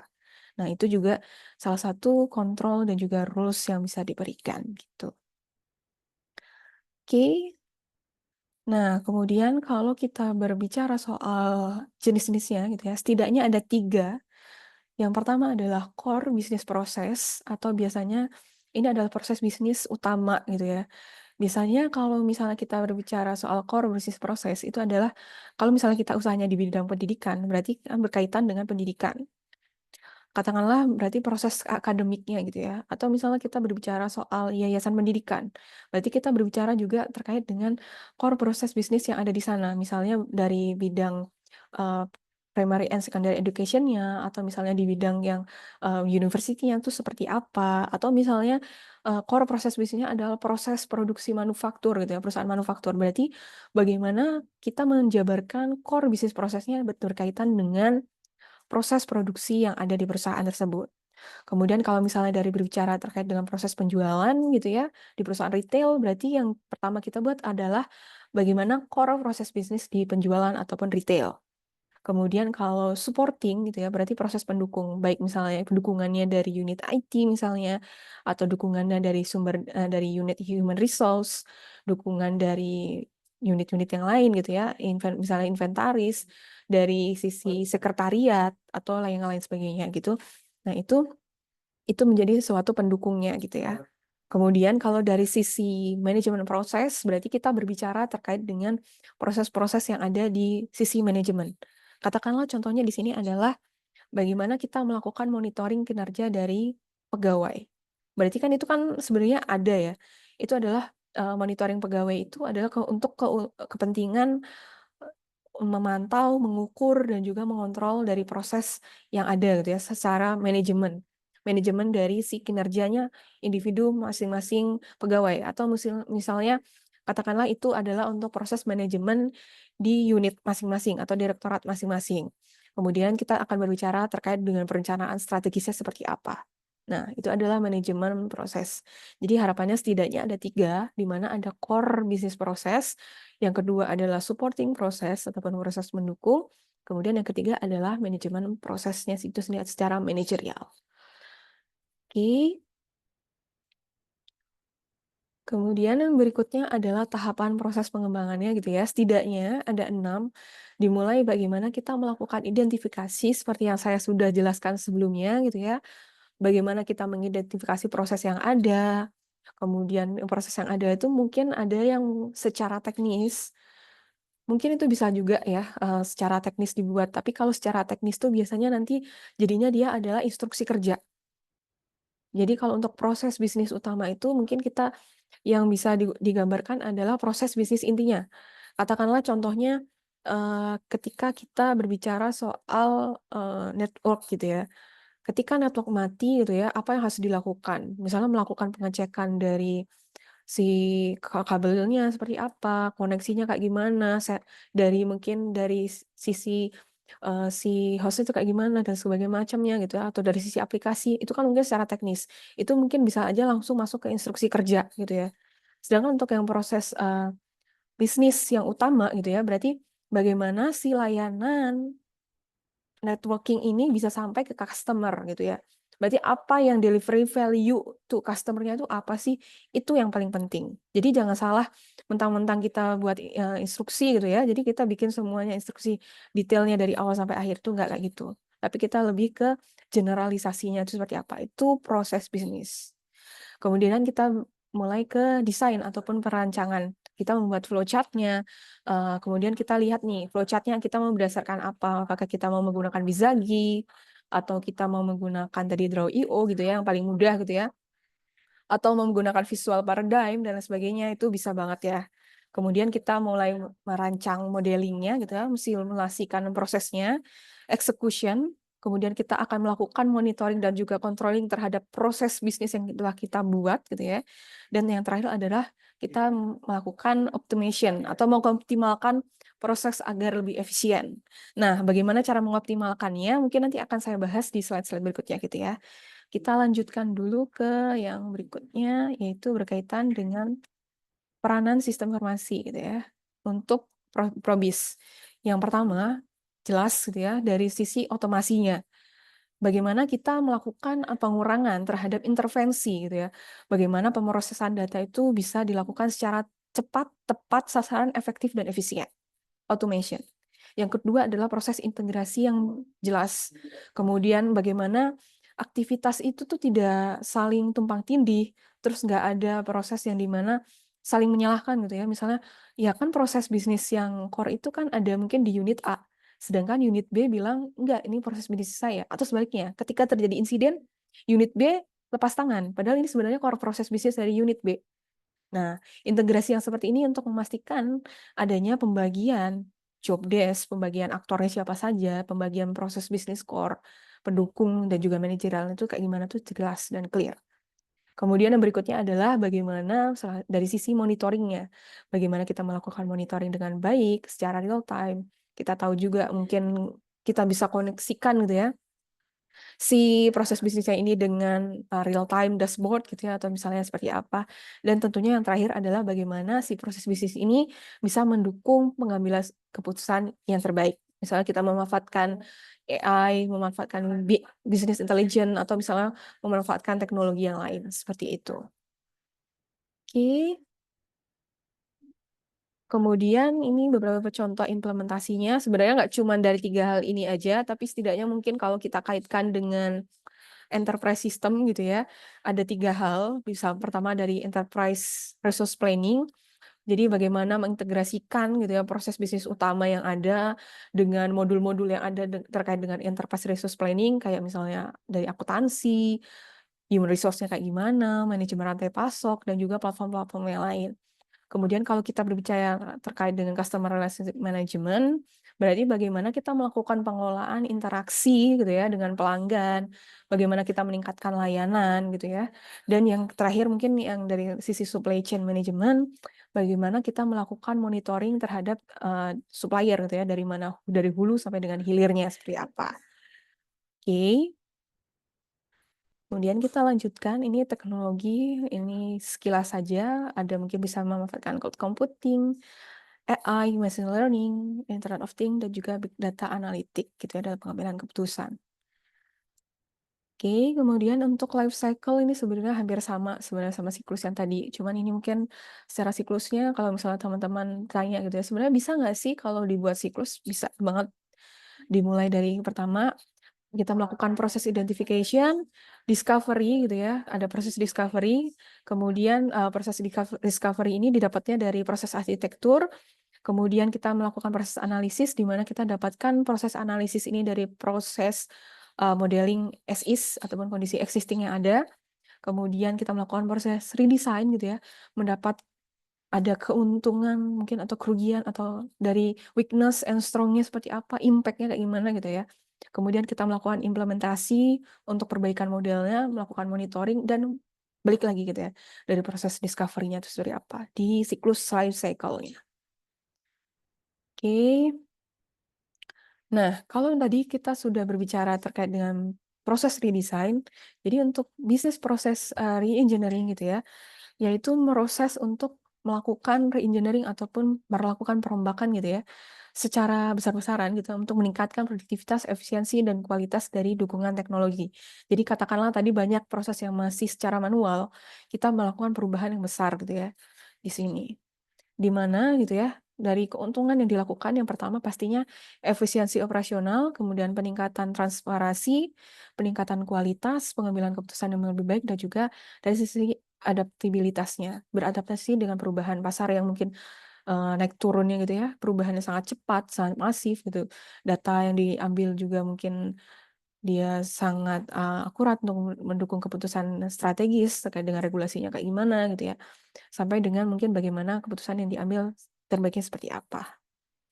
Kemudian ini beberapa stakeholder yang mungkin kita bisa gunakan gitu ya. Yang pertama ada Chief Process Officer. Jadi ini sebenarnya bukan pakem yang harus teman-teman ada gitu ya. Mungkin setiap di perusahaan, organisasi itu punya masing-masing pembagiannya, setidaknya misalnya ada Chief Process Officer yang bertanggung jawab untuk standarisasi di proses bisnis perusahaan gitu ya. Dia juga tahu gitu ya evolusi proses bisnis, persyaratannya apa aja gitu ya. Kemudian kalau bisnis engineer gitu ya, dia bukan expertnya gitu ya terkait dengan proses bisnis. Kemudian ada partisipan, dia misalnya berkaitan dengan orang-orang yang melakukan proses bisnis itu, kemudian ada proses designer, berarti yang merancang, kemudian ada si knowledge gitu ya, knowledge worker gitu ya.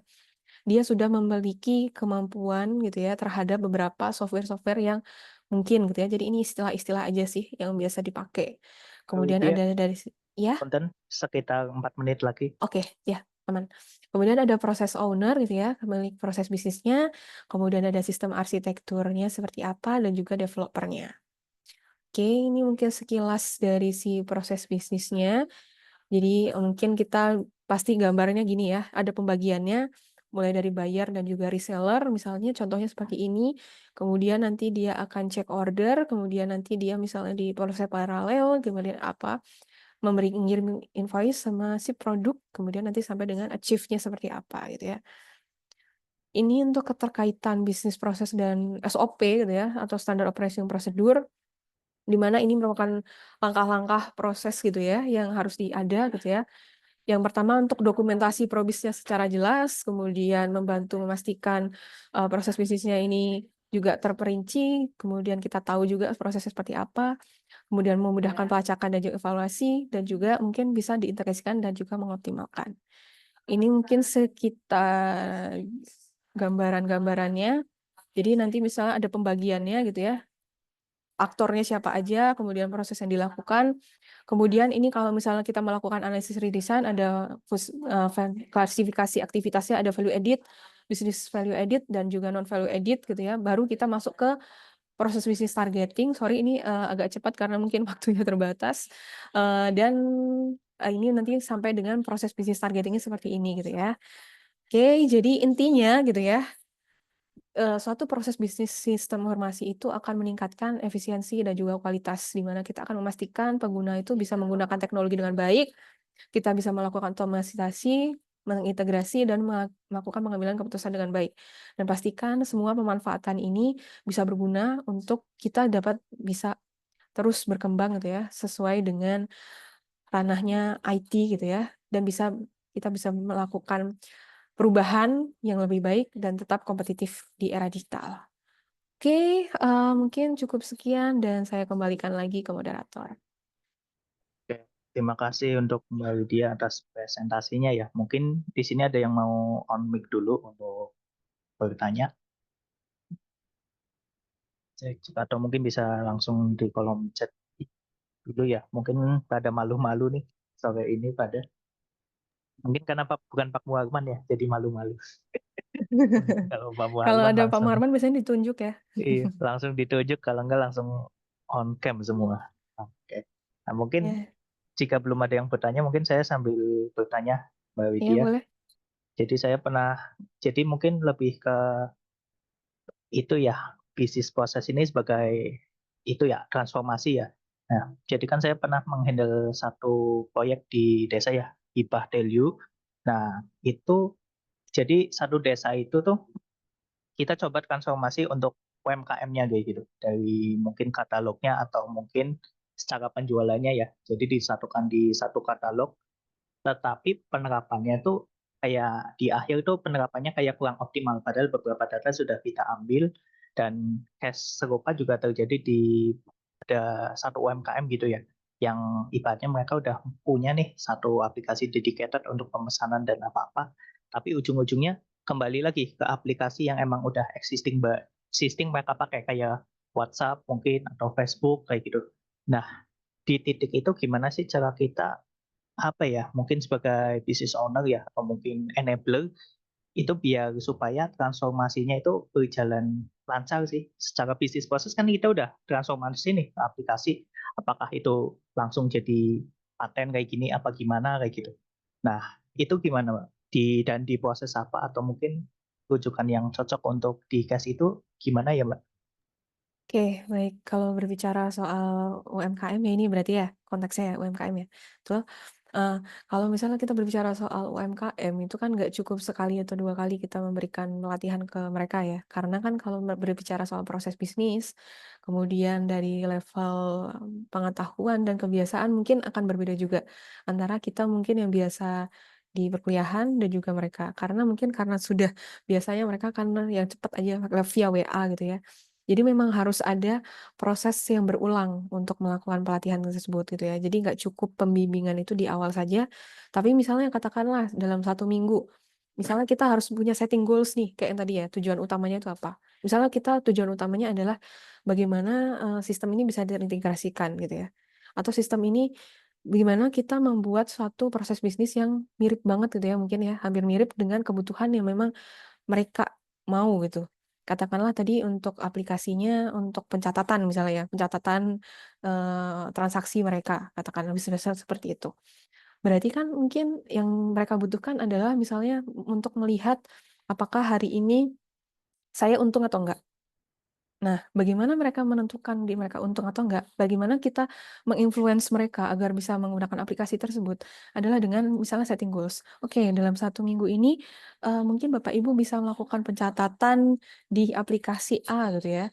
Dan nanti mungkin ada beberapa rekan-rekan kami akan melakukan monitoring gitu ya untuk memastikan hal tersebut. Nah, nanti untuk yang terbanyak misalnya ada goals-nya tertentu ya. Misalnya kalau ibu-ibu mungkin nanti ada hadiahnya atau mungkin ada feedback yang lain gitu ya, bisa diberikan ke mereka sebagai bentuk apresiasi. Nah, terus nanti setelah itu tuh prosesnya nggak cukup 1 atau 2 bulan aja gitu ya, karena itu kan baru yang panjang ya. Katakanlah kayak ini proses monitoring stunting di daerah Sumedang. Kalau Alfian tahu itu kan ada ya nama aplikasi namanya salah satunya Simpati. Nah, aplikasi tersebut tuh kenapa sih bisa sukses di sana gitu ya? Karena pertama ada dukungan dari pemerintahnya secara intensif gitu ya. Jadi mereka selalu memberikan solusi, memberikan sosialisasi kepada masyarakat, melakukan pelatihan dengan sabar gitu ya. Terutama juga menjalin kerjasama dengan mahasiswa-mahasiswa TELIU untuk memberikan pelatihan ke Bapak Ibu ataupun ke ibu-ibu selaku kader di sana gitu. Jadi langkah-langkah itu yang bisa dilakukan gitu ya. Jadi ketika kita mau melakukan perubahan terhadap proses yang sudah ada existing-nya gitu ya, terutama itu yang tadi manual menjadi digital ataupun yang dari biasa menjadi otomasi itu memang challenge-nya cukup banyak gitu ya. Kita nggak cukup merubah saja, tapi kita juga perlu memberikan dukungan-dukungan lain, termasuk dari sosialisasi, kemudian bagaimana kita memberikan pendekatan ke mereka, bagaimana kita menjelaskan secara terus-menerus, dan jangan mudah lelah gitu ya untuk memberikan pengertian, Bu, ini lebih efektif seperti ini loh gitu. Tapi tanpa kita terlalu memaksakan gitu ya, karena kan kalau terlalu dipaksakan juga gak enak gitu ya. Kayak gitu. Mudah-mudahan bisa menjawab ya. Siap, cukup jawab ya. Tadi yang menarik ada intervensi dari pemerintah sama ada setting goals-nya ya. Jadi kayak dikasih reward kayak gitu. Oke, mungkin lanjut ke ini pertanyaan dari Mbak Eka. Izin bertanya bagaimana cara bisnis proses mungkin mengidentifikasi dan memenuhi kebutuhan klien. Apabila IT kadang menerjemahi kemauan user agak susah walaupun sudah dibuatkan BLD dan bagaimana proses pengelolaan risiko dalam bisnis ini dilakukan. Mungkin bisa dijawab. Oke, yang pertama kita harus mau mendengar ya. Kita sebagai lulusan sistem informasi kita harus mau mendengar. Jadi kita dengar dulu kemauan dari kebutuhan dari klien itu seperti apa. Jangan langsung mentranslate semua kebutuhan itu disesuaikan dengan konteks IT. Karena ketika kita berbicara dengan proses bisnis gitu ya, kita sebagai seorang analis. Analis itu adalah orang yang menjembatani antara dari sisi teknis dan juga dari sisi customer-nya. Berarti kita harus bisa menerjemahkan bahasa klien ke teknis. Nah, bagaimana caranya itu adalah kita tidak boleh langsung kayak ngejudge ya. Misalnya katakanlah proses bisnis untuk pendaftaran mahasiswa baru. Ya udah langsung aja pakai form, langsung pakai ini, langsung pakai itu. Nggak bisa kita kayak gitu. Kita dengar dulu dari mereka seperti apa. Kemudian nanti kita terima feedback dari mereka, kita coba gambarkan gitu ya, kita coba analisis kira-kira mana yang menjadi prioritas utama untuk dilakukan otomasi. Baru nanti setelah itu kita coba klarifikasi ke user kita, apakah sudah oke atau belum. Kalau memang sekiranya memang belum, berarti kita perlu melakukan perbaikan, baru sampai nanti prosesnya ini oke gitu ya. Mungkin kita juga bisa batasi ya, kalau misalnya terlalu banyak revisi dan juga perubahan, kadang kan ada ya yang user-user ataupun klien tuh, saya maunya kayak gini, kemarin padahal sudah jawabannya prosesnya tuh ada misal 5 gitu ya. Tapi ternyata pas kita meeting lagi dia minta jadi 6, terus tiba-tiba berubah jadi 4 gitu ya. Jadi kita harus tentukan setting batasannya seperti apa. Harus jelas dari awal gitu ya. Karena kalau misalnya kita berbicara terkait dengan user gitu ya, pasti user tuh maunya banyak gitu ya. Jadi kayak tadi misalnya terkait dengan manajemen proyek gitu ya, kita harus memastikan juga proses-prosesnya seperti apa, kita harus mengantisipasi risiko yang mungkin terjadi kalau misalnya klien mintanya terlalu banyak gitu ya, usernya tuh ataupun mungkin mereka sulit menjelaskan gitu ya apa yang dilakukan gitu ya, kita juga bisa melakukan proses analisisnya itu secara ngecek langsung di sana, observasi kayak gitu. Gitu. Lanjut ke pertanyaan berikutnya ya dari Raihan Serwan Saleh.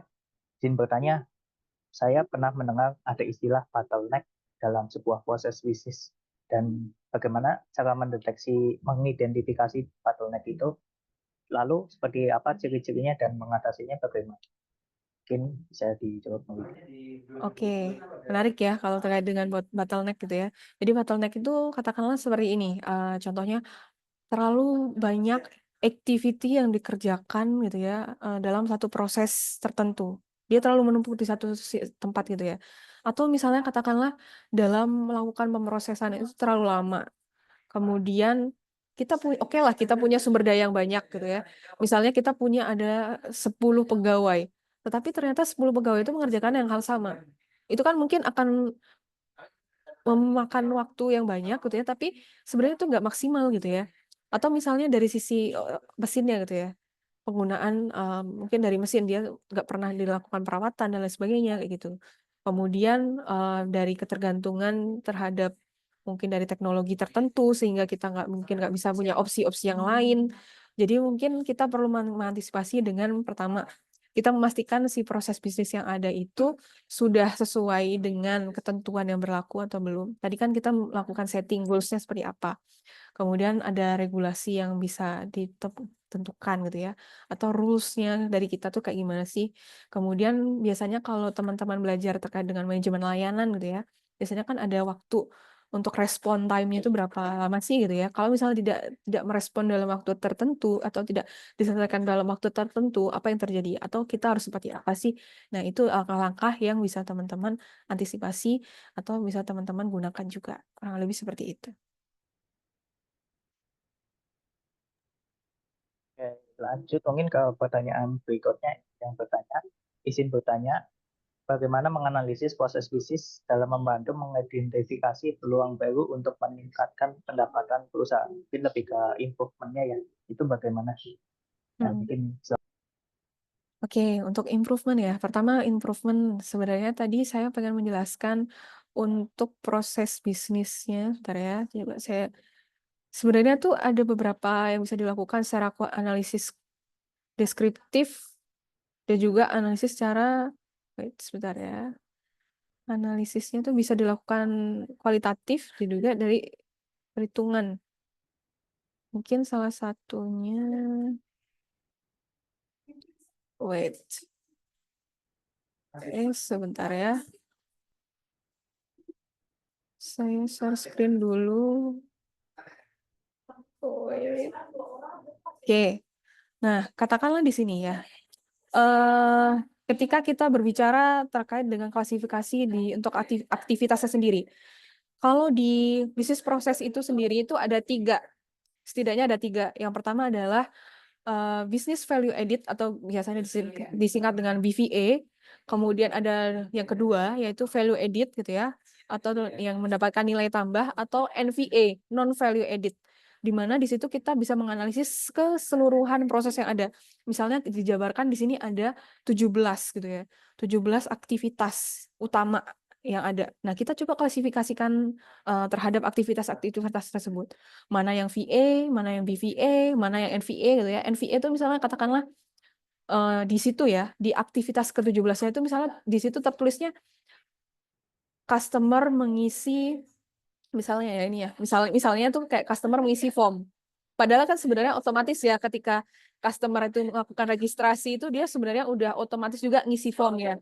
Dan jadi itu kan nggak perlu berulang gitu prosesnya. Jadi cukup satu aja misalnya customer melakukan registrasi kayak gitu. Kemudian kalau misalnya VA gitu ya, aktivitas itu berkaitan dia itu untuk meningkatkan value added dari si perusahaan atau organisasi tertentu. Nah, sedangkan untuk BVA itu berarti meningkatkan dari sisi bisnisnya.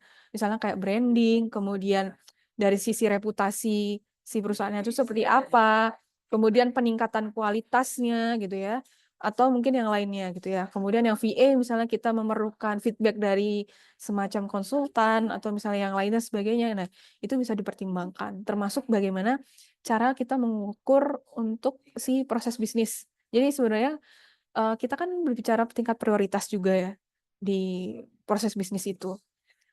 Jadi kalau misalnya kayak teman-teman pernah lihat matrix ya, matrix yang di manajemen risiko, itu sebenarnya juga ada gitu ya di proses bisnis. Jadi bagaimana ketika kita melakukan proses bisnis reengineering gitu ya, ataupun perbaikan dari proses bisnis itu ada beberapa tahapannya gitu ya, yang bisa dilakukan untuk memastikan mungkin inovasi yang kita tambahkan itu baik nggak sih gitu ya. Termasuk bagaimana kita melakukan pengukuran cost, efektivitas waktunya, kemudian dari sumber dayanya. Kalau misalnya sumber dayanya kita tambahin tuh kayak gimana. Biasanya tuh simulasinya bisa dilakukan di Bizagi. Jadi nanti bisa dicek efektivitas, efisiensi, kemudian dari sisi cost-nya seperti apa tuh bisa dicek di sana gitu. Mudah-mudahan bisa menjawab ya. Ambil sekitar 2 lagi ya. Dari ini Muhammad Hafiz Rizky izin bertanya, menurut Ibu apakah tips dan trik untuk sebuah bisnis sukses dalam pivot bisnis? Oke, bagaimana suatu proses bisnis itu bisa sukses atau enggaknya gitu ya. Pertama, pasti dari bagaimana kita melakukan, misalnya di sini Hafiz itu sebagai leader ya. Berarti bagaimana kemampuan Hafiz dalam mengelola bisnis yang ada gitu ya. Katakanlah di sini berarti terkait dengan proyek, berarti kemampuan melakukan manajemen proyek yang baik untuk Hafiz. Kemudian proses bisnisnya jelas, apa yang perlu dilakukan, kemudian secara flow-nya seperti apa gitu ya, Hafiz sudah tahu. Terus bagaimana Hafiz bisa mengelola misalnya ada permasalahan yang berbeda gitu ya antara satu orang dengan orang lain, bagaimana Hafiz bisa mensolusikan suatu problem di sana gitu ya. Jadi kalau untuk bisnis yang sukses itu banyak banget faktornya, nggak dari faktor internal saja diri kita gitu ya, kita as leader atau kita sebagai anggota gitu ya, tetapi mungkin dari faktor eksternal atau bahkan mungkin dari faktor-faktor pendukung lainnya gitu ya. Jadi itu yang harus dipertimbangkan karena kita juga akan berbicara kalau misalnya bisnis gitu ya, berbicara juga dengan customer kita. Berbicara juga dengan mungkin dari pihak eksternal, pihak vendor gitu ya mungkin ya. Jadi itu bagaimana memastikan ke semua gitu ya saling berinteraksi dengan baik. Yang penting adalah integrasi ketiganya, komunikasi gitu ya, itu juga baik.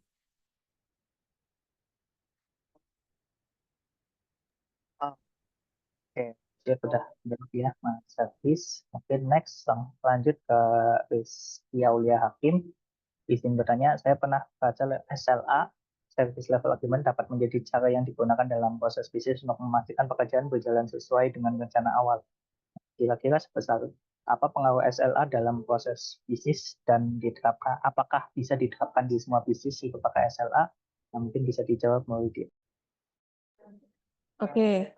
SLA gitu ya, Several Level Agreement gitu ya, mungkin itu bisa dipakai untuk beberapa departemen perusahaan gitu ya, untuk memastikan layanan itu bisa transparansi jelas gitu ya. Prosesnya itu sedang dikerjakan oleh siapa, berapa waktu estimasi pengerjaannya, bagaimana kita merespon gitu ya.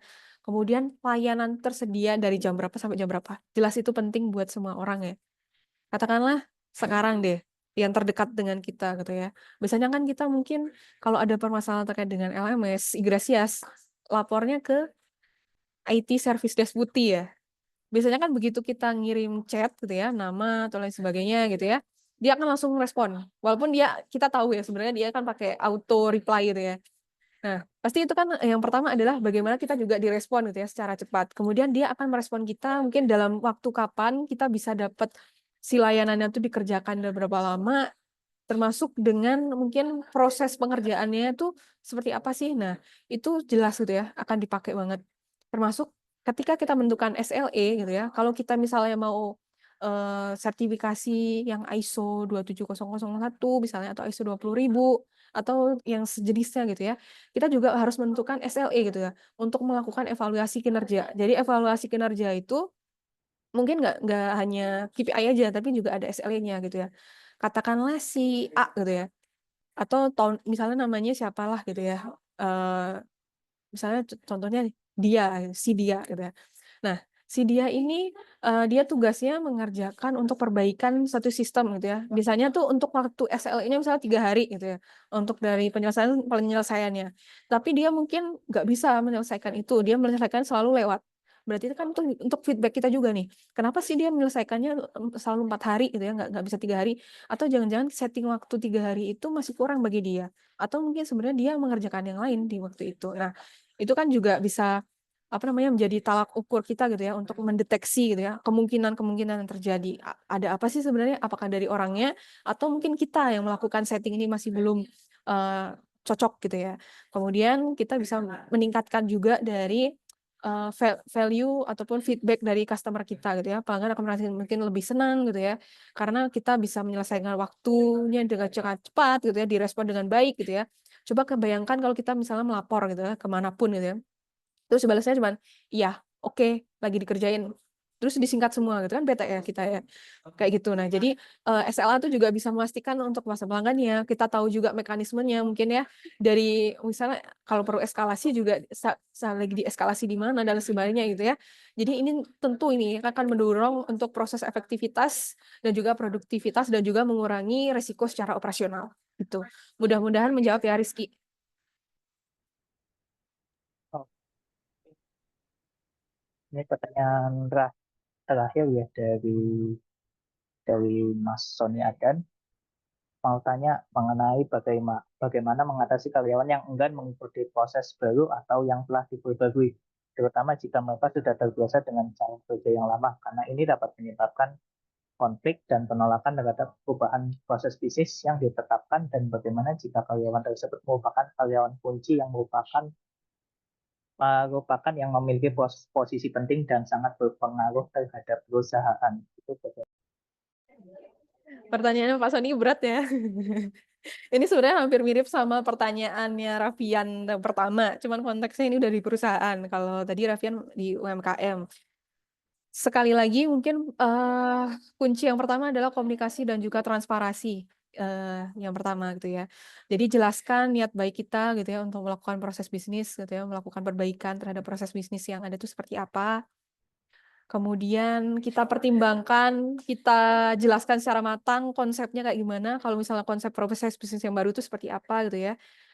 Apa yang membedakan dari yang sebelumnya, misalnya kita juga bisa pakai simulasi yang tadi bisa gitu ya, bisa dilihat dari cost-nya seperti apa, efektivitas dari sumber dayanya, people-nya kalau misalnya kita berbicara dari sisi human resource-nya tuh kayak gimana gitu ya. Kemudian yang berikutnya adalah libatkan mungkin setiap orang ataupun perwakilan di masing-masing unit ataupun direktorat untuk menjadi salah satu orang yang merancang gitu ya, ataupun memberikan umpan balik feedback terhadap semua rancangan-rancangan yang kita berikan gitu ya. Jadi feedback-nya seperti apa? Kalau kita melakukan perubahan seperti ini gimana sih gitu ya? Karena tentu akan challenging gitu ya. Ketika kita melakukan proses bisnis ataupun perubahan yang masif gitu ya, di suatu perusahaan itu pasti akan besar dinamikanya gitu ya.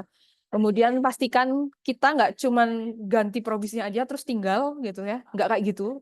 Tapi kita selalu memberikan pelatihan, kita berikan dukungan gitu ya. Kalau misalnya kita ngasih sistem baru, ya kita sosialisasiin terus si sistemnya.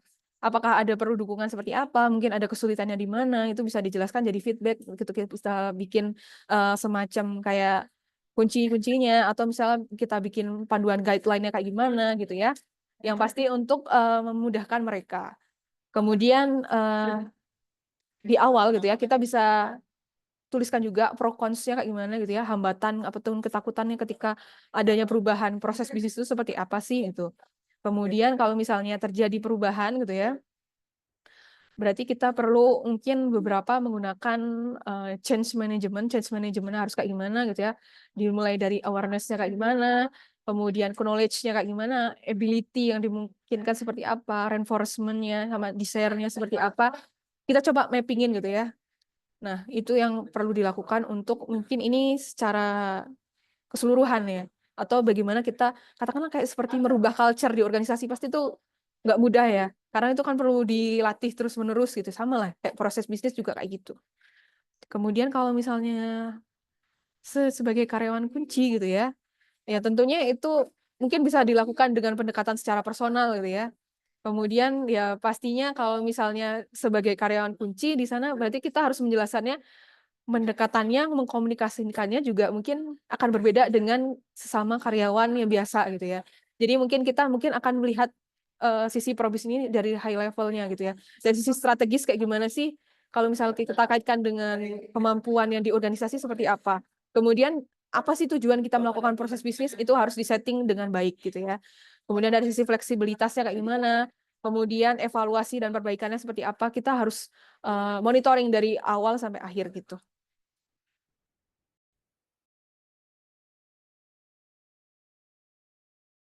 Oke, mungkin masih ada yang bertanya lagi? Belum sesinya. Oke, siap. Mungkin, oke, mungkin sudah tidak ada yang bertanya lagi ya untuk di sesi Mbak Widya kali ini. Nah, mungkin saya sebagai moderator mencukupkan untuk sesi Mbak Widya kali ini. Terima kasih juga Mbak Widya sudah meluangkan waktunya yang sibuk untuk hadir di Siswa Talk kali ini. Maaf jika saya sebagai moderator dalam pembacaan pertanyaan dan penyelenggaraannya ada salah kata.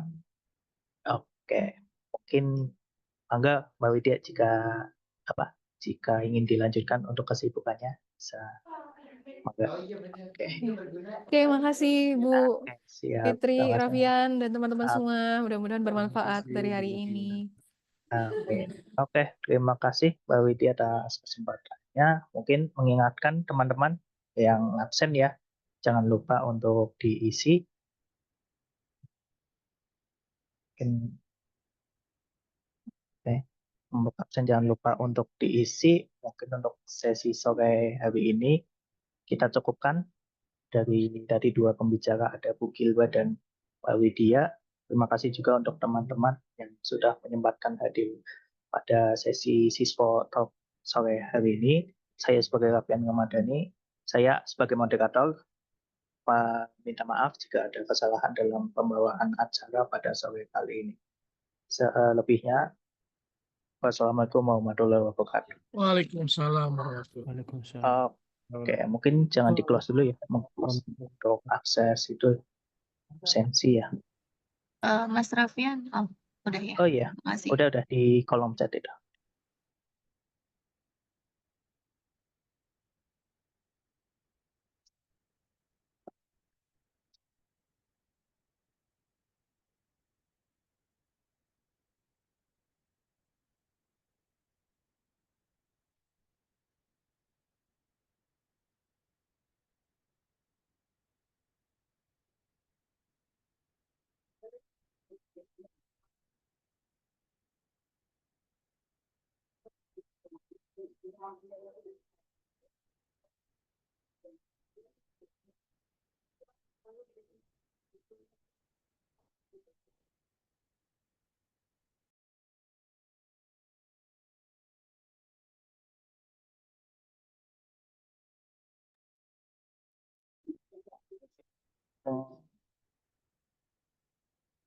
Absensi udah cukup kayaknya, gitu. Dapat juga, mungkin bisa di stop recordingnya dan di stop sesinya.